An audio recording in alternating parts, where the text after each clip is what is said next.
I would like to invite our keynote speaker for today, Mr. Michael Waitze, CEO and founder of Asiatechpodcast. Ladies and gentlemen, please put your hands together to welcome him on stage.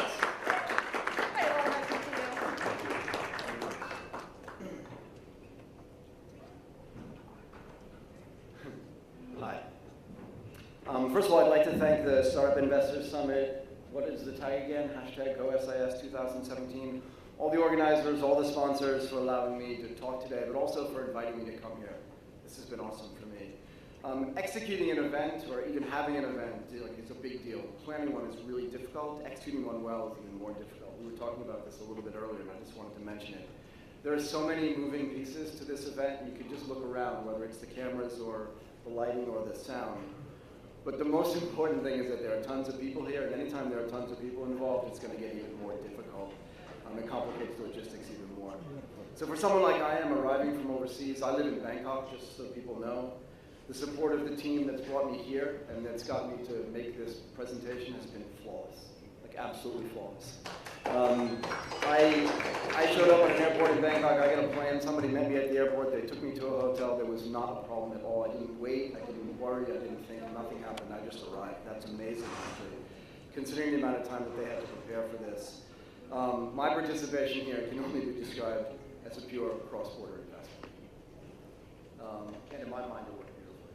So I should introduce myself a little bit. I wanted to reserve that for me. It's better in my words than in somebody else's words. My name is Michael Waitze. I'm currently a startup mentor. I'm an advisor and a co-founder of a company called ATP Innovation Media. I'll tell you later why we founded that and what it does. So I've lived, worked, and built businesses in Asia since 1990. I haven't lived in my home country since I left on February 20th. That's a long time ago. I was 24 and a half years old. For those of you that could figure out between 1927 and 2017 that it was 90 years, you can do the math.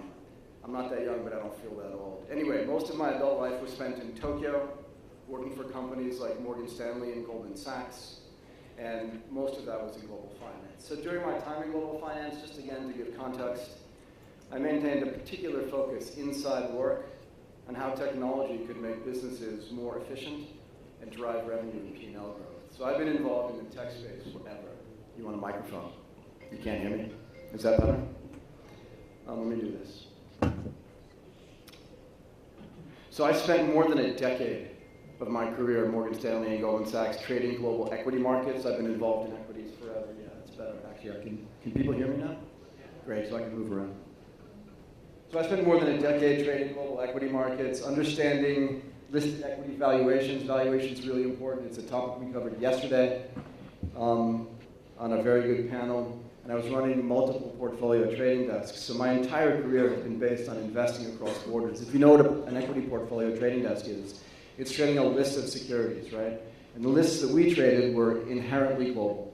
Right? I was based in Tokyo, but we traded securities from all over the world. It was really important for me to understand what that meant. Every market has its own sort of microsystem, and if you didn't understand, and I traded all the way actually from Australia to India.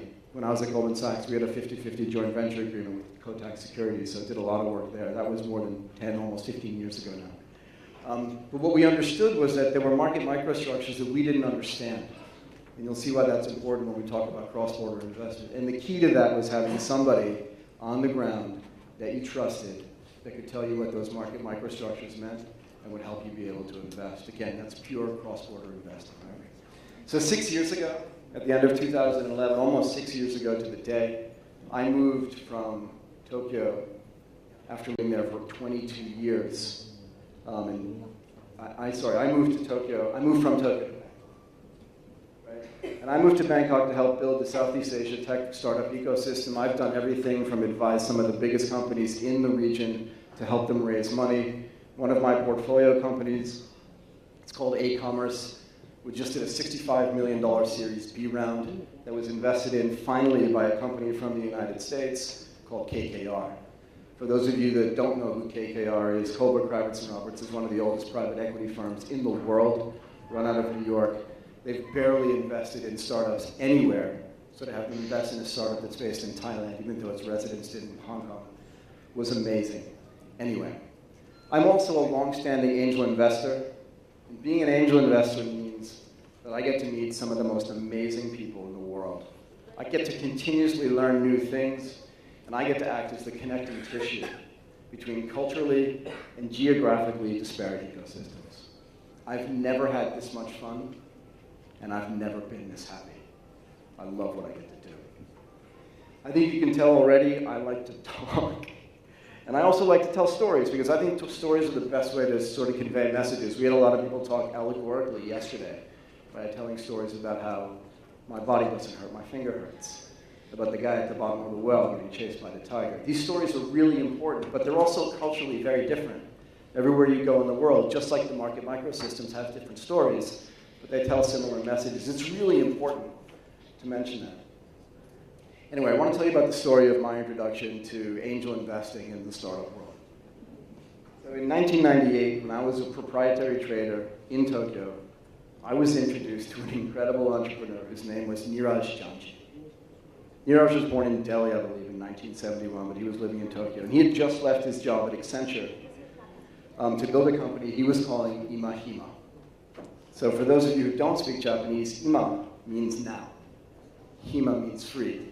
And you can use it as a question, actually. You can say to somebody, Ima, are you free now? And it's really like, where are you? What are you doing? Right? Can we meet? Why was this important? Well, NTT Docomo had just rolled out a service called iMode. You can see Docomo's here, so if you know anybody from Docomo, you can ask them how exciting it was when they rolled out iMode, right? It was essentially the world's first mobile internet-connected phone. And Niraj figured out if you could create an online community, think about the significance of this back in 1998 or 1999, to let your friends congregate digitally.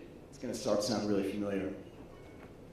Let them tell you where they were and arrange a way to meet with them that a business could get built around this. I helped him raise his seed funding through some of my high net worth friends. I had two guys that both contributed $100,000 to this business, but Niraj was early. Just think about it, really early. Okay, and it was so early that even though Ima-Hima had almost 500,000 people on the platform, most of them in Japan, right, the software tools that were available at the time, and actually the leverage that Docomo had over its partners made it almost impossible to monetize. He shut that business down, but Niraj was prescient. He could see the future. In 1998 and 1999, he patented a system of mobile social networking, check-ins, and some other location-based software. And in 2013, he sold those patents to Facebook. That's my introduction. Anyway, suffice it to say, I learned a lot from that experience. Just working with people, I always like, in my mind, I feel like I was in his dorm room, but I wasn't. He was in a small apartment in Ebisu. I used to go there after work, because I hadn't quit my job, and work on his original iMac, that Bondi Blue one, and just give him ideas. We talked about payments, we talked about everything, none of which we were able to implement because we just couldn't get it done. Anyway, I learned a lot. Let's discuss two of the things that we learned. We talked a little bit about this yesterday, but I want to touch on it again today. The first is that angel investors are the lifeblood, top of the funnel, pure risk takers in any startup ecosystem. Without the angels, nothing happens, right? So without angel investors, Ima-Hima never could have happened, and frankly, Uber never would have happened. And the bulk of the startup companies we know that are really successful would not have been able to start up. It's just not possible.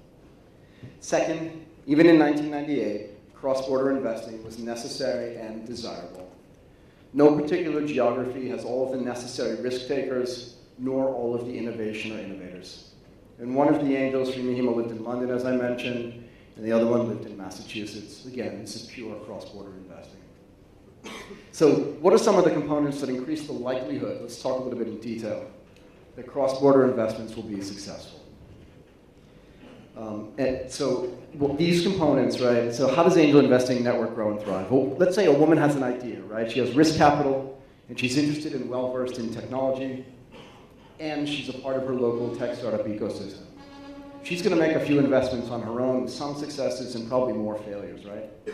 But she realized that she wants to bounce some of her ideas off of someone else and also reach out to her friends. Some of whom may have already been investing, unbeknownst to her, in startups as well, do their own angel investing. So what do? They decide to meet, and they decide to meet more regularly and discuss their investments, and they build a local angel network. We heard about a couple of them yesterday, one digital, one sort of both online and offline. Both of them are great, right? And their belief is that if they share their experiences and they stick to what they know best and they invest intelligently, they'll become more successful as a result. Right? So in this scenario, the only thing they have not done yet is invest outside their own geography. These types of investments are uniquely local. We talked yesterday, we heard all the investors yesterday say, how do you source deal flow? And they all said, through my network. But your network, unless you're really lucky and unless you're really famous, is uniquely local. Even if it's regional, it's still local, right? Anyway, so let's break this down into parts. One is collaboration. I believe that nobody succeeds alone. Imagine one person trying to put this whole event together just by themselves. It's impossible. Anyway, whether you're investing in a loosely affiliated group or in a well-defined syndicate, investing with others in most cases will be more effective than investing in a vacuum. You got to have a core competence, right? The woman that we discussed earlier has her core competence and knowledge base, and her friends have different ones. They have different competencies. Sharing this knowledge in a collaborative way and a collaborative environment will also lead to better investment results. Again, no one succeeds alone. Confidence, you've got to be confident with what you're doing. And the only way to do that is by the more you share. So the more the group shares based on its varied core competencies, which we also mentioned, the more confidence each member of the group will have as one develops an investment thesis that best fits them. You don't have to make every investment that your syndicate is making. You don't have to make every investment that your friends are making. But you can learn from them for sure. And that's part of gaining confidence. And this becomes really important over time as you make more and more investments. A lot of them are going to fail. But if you curate them properly and you listen to the people around you to give you advice, you're going to make much better investments. The fourth is conversations. We talk a lot in my business, so I run a media business, and I don't like to make presentations per se, right? I like to have conversations. It's really important for me. Like, I'd much prefer that everybody was sitting a little closer and interrupting me and asking me questions, because that's the best way to learn something. I don't think a lot of people learn a lot by just having somebody present to them. Anyway, these conversations are really important, and the more confident an angel investor becomes inside their group, the more comfortable you are in engaging in the conversations that are necessary, right, to accelerate the growth of your investment portfolio. If you can't sit around and have an opinion when you're talking about your investments, particularly angel investments, which we said earlier, are the riskiest investments out there, because they're the longest time frame to exit, which we can talk about later as well. If you're not involved in those conversations, you're just following. You're not contributing. We also talked about contributions yesterday. Particularly from a cross-border investment perspective, if you're not contributing anything, you're not helping. And the last one is connectivity. The key to all of this, right, is creating and maintaining the connectivity to other angel investors, right, via a mechanism that's consistent and professional. We talked about this as well yesterday. Angel investing is great, but you can't do it seat of the pants. You can't do it sort of part-time. No great angel investor is going to succeed part-time. It has to be sort of a professional vocation, and it has to be consistent. Like, nothing you do, nobody in this room that succeeded at anything has succeeded at it as a part-time job or as a part-time vocation. Nobody. Again, you couldn't build this event as a part-time thing. You've got to be fully committed to doing it, otherwise it's going to be a mess. And if you look at your investments from an angel perspective, it's just a part-time gig, all you're going to do is burn money.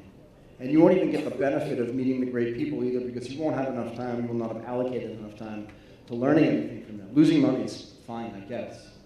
But if you're not even learning anything, what's the point? Anyway, connectivity also becomes the key for investing across borders. This is really key, and I talked about it a little bit earlier. Anyway, I'll make the case that angel investing and investors exist at the top of the funnel for startups, right? They take the most risk because they are investing earlier than others. And when businesses are less well-developed than later-stage investors, and the chance for success is so much lower. This connectivity is just really important. Angels, in my mind, and I talk about this a lot, are just funding well-thought-out experiments. You're really like existing in a laboratory. Most of these experiments are going to fail. You have to know that. That's why you don't invest $10 million as an angel investment. You definitely don't invest $10 million as angel cross-border. You might as well just light that money on fire. Okay, now let's talk about the context of cross-border angel investing. This is where the 5 C's, so I'll just repeat them again, right? Collaboration, core competence, confidence, conversations, and connectivity. And you'll note that I didn't do that on purpose. That just happened. Anyway, let's talk about this. So use me as an example. I'd love to angel invest in India, right? It's a massive opportunity. It's a massive country, right? And even when I was doing research and writing down these statistics, I was scared. And I'll tell you why. Because everybody in this room knows way more about India than I'll ever know. I can pull statistics out just so you know. I did a little bit of work, right? According to the World Bank GDP rankings in 2016, India is the world's 7th largest economy. But I found other statistics that said 6th. I don't know anything. But I know it's a big opportunity, right? Anyway, it also said that GDP growth was around 7%. I have no idea. I don't live here.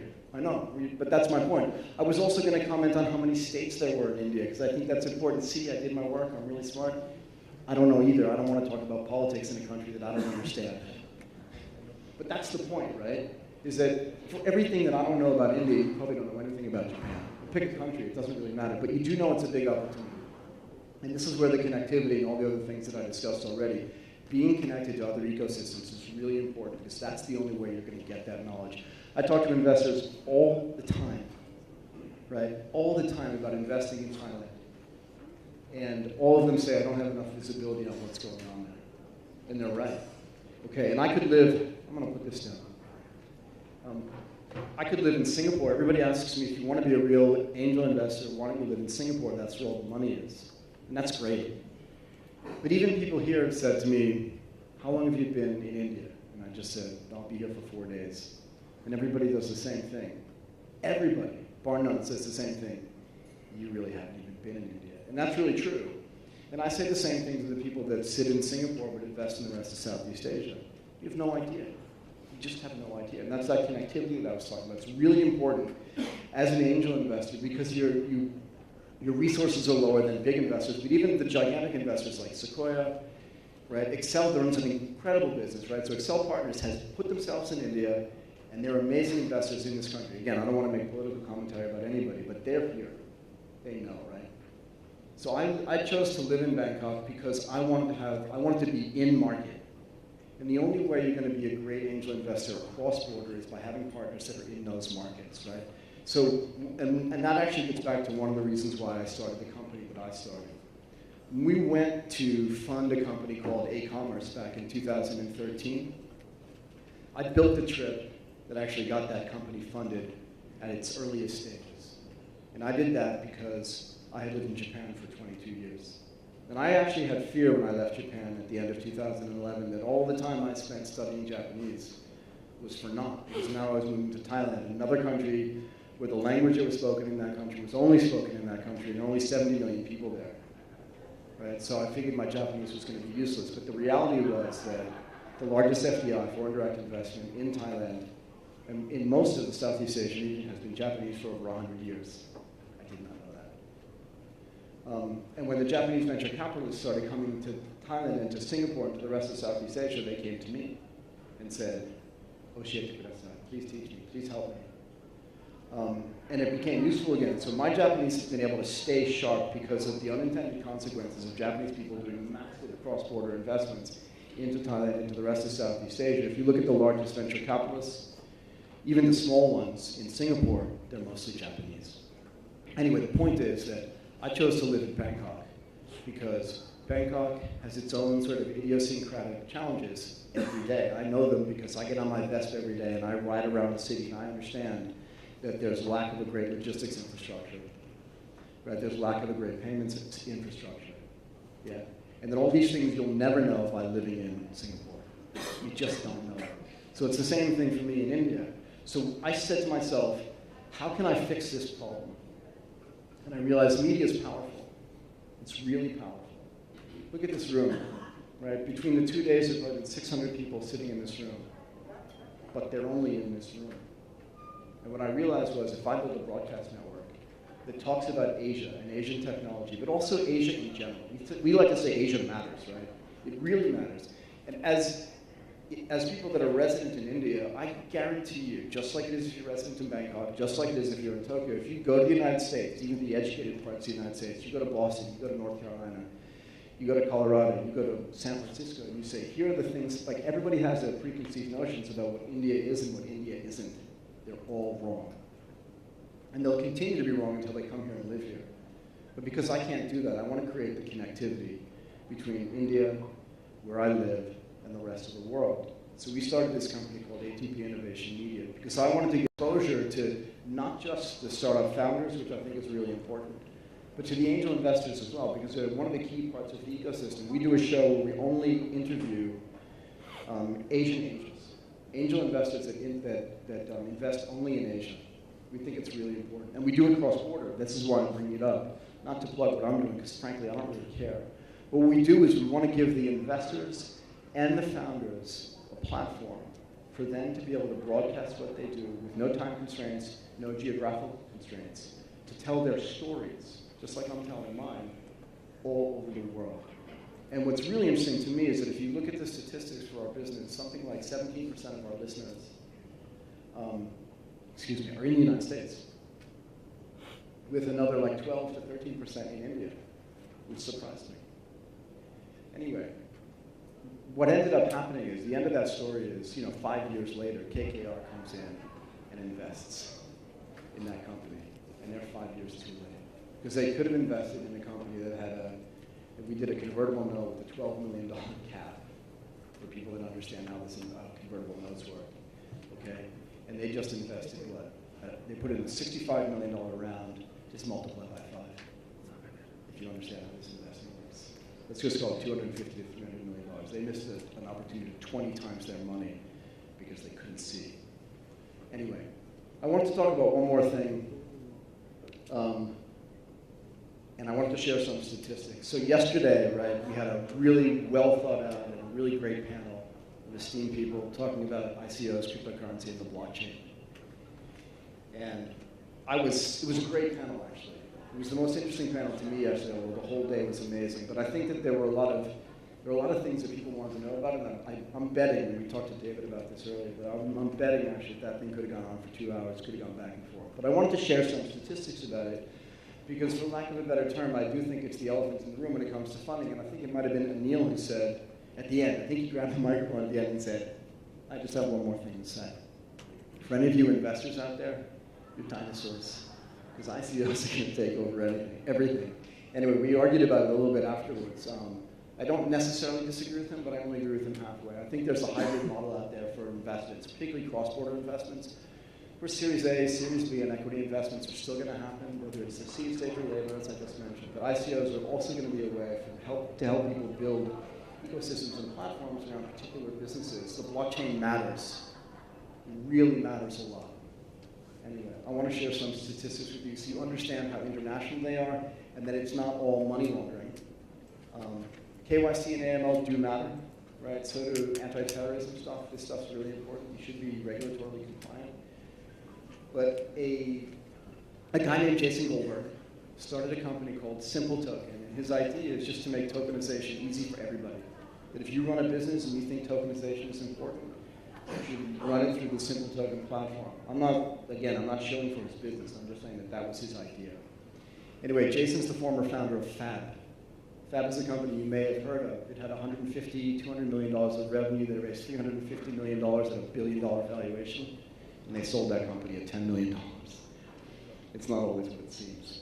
Anyway, Jason went out to start another business, but let's just give some statistics about his recent ICO, which he just completed and was oversubscribed. 6,871 unique purchasers from 130 countries participated in this. I'm only bringing this up because that's cross-border by definition. Okay? They purchased 46,000 odd Ether, which at today's price, when he started it, I think Ethereum was somewhere in the $300 to $400 range. I believe yesterday it was $700. So they raised around $30 million. I think they really only anticipated raising $15 million. It's almost doubled since he started, right? I want to give you some more statistics. Purchases by country. We always talk about the regulatory issues around the United States people participating in these ICOs. And also, there's a thought process out there that says sort of it's all terrorists, right? And maybe some Russian hackers in a basement who are all participating in these ICOs. The largest country, the source for this ICO was the United States of America, 23% of the people. Australia was second at 10%, UK at 8.6%, and Vietnam and India were right after that. On a city basis, okay, the largest single city was not in the United States, it was London. Okay?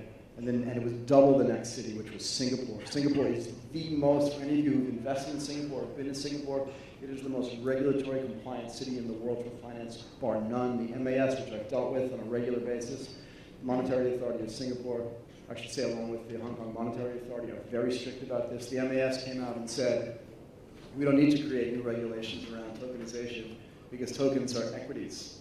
We have a full body of regulations around that. Anyway, but Singapore was the second largest city. Ho Chi Minh was third, and then Sydney and Melbourne brought up the balance. And just from an age perspective, as you would expect, 25 to 40 was the biggest age group.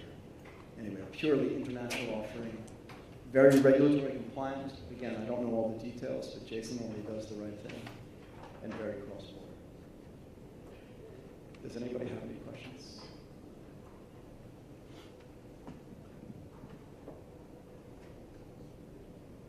That's it. Is that okay?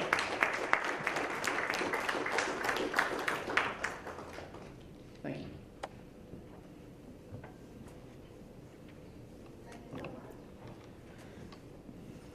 Thank you so much for sharing so much of information about the topic. But before we could start with the next discussion, we would like to thank you and give you a small token of appreciation on behalf of the summit. I would request you to kindly come on stage and give a small token of appreciation. Thank you so much for joining us over here at the summit.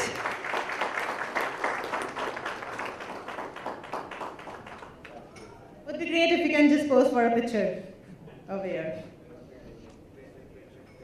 There, where it goes on Twitter. All right, yes. Thank you so much. Thank you. All right.